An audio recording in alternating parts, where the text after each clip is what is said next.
Hi team, for those that don't know me, I'm Craig Tindall and I'm one of the retail directors here in West. And I just wanted to jump on and say a huge thank you to those involved with the wellbeing workstream right now and everybody that's getting involved.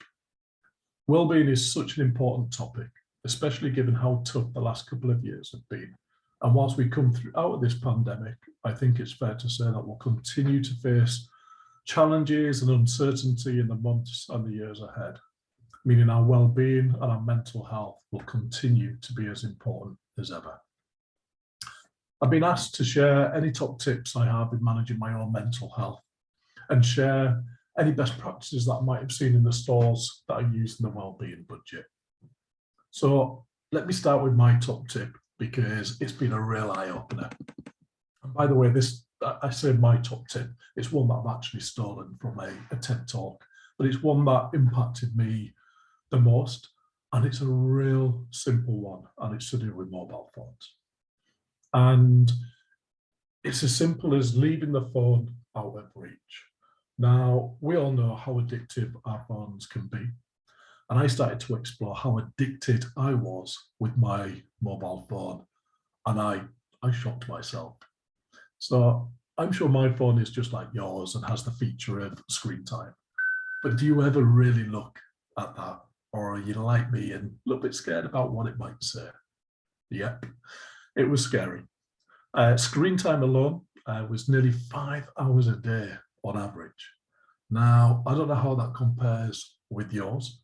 I've got to imagine that's pretty high, but I started to do the maths.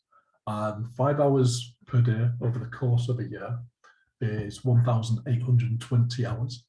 And let's assume I get to sleep for 8 hours per day, and my average day is about 16 hours of awake time. Now, that works out to be over 100 days per year that I'm spending on my mobile phone.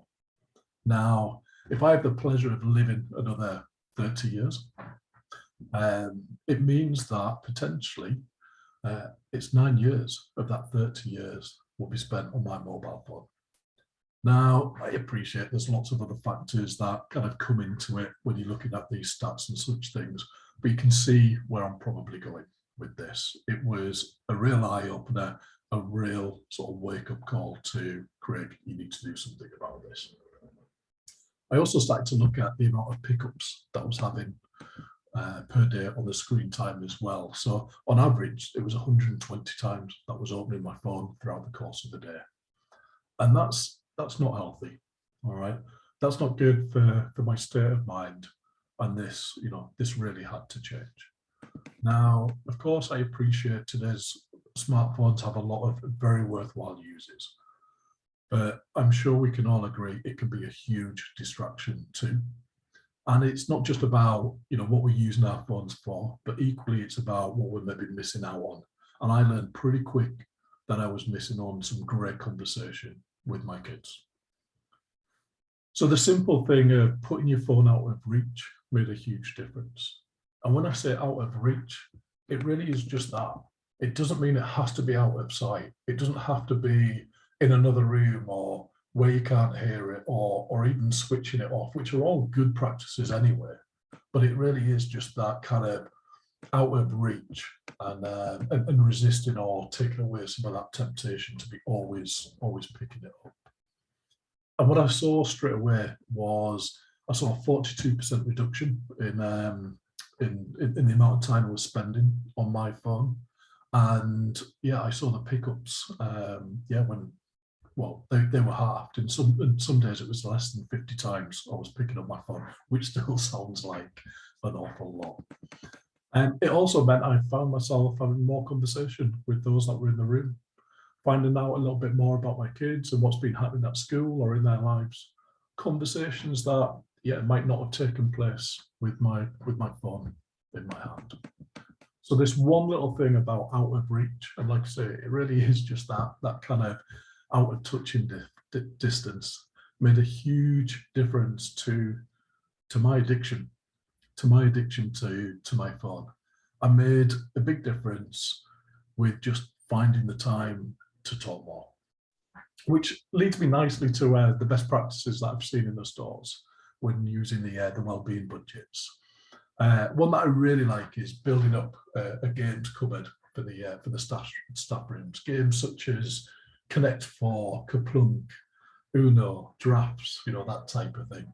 I think we've got to explore ways that we can turn our staff rooms into spaces of interaction, fun, conversation, places where we're not drawn to that addiction of our mobile phones.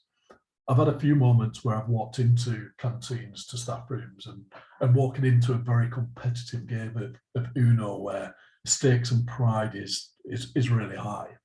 I've even seen these little phone jails, which are, if you don't see them, about 1 foot by 1 foot, and you kind of put your phone in there, and it is this mini jail, and it just takes away that temptation and gives you that opportunity to maybe challenge somebody in the room to a game of battleships or something. So any best practice or way of getting us off our mobile phones and creating more human connection absolutely gets my vote. So let's keep on pushing this wellbeing agenda. Let's keep on sharing best practices. Let's keep connected and let's keep talking. Get that phone out of reach. All right. Thanks for giving me a couple of minutes, and I can't wait to hear about yours. Bye-bye.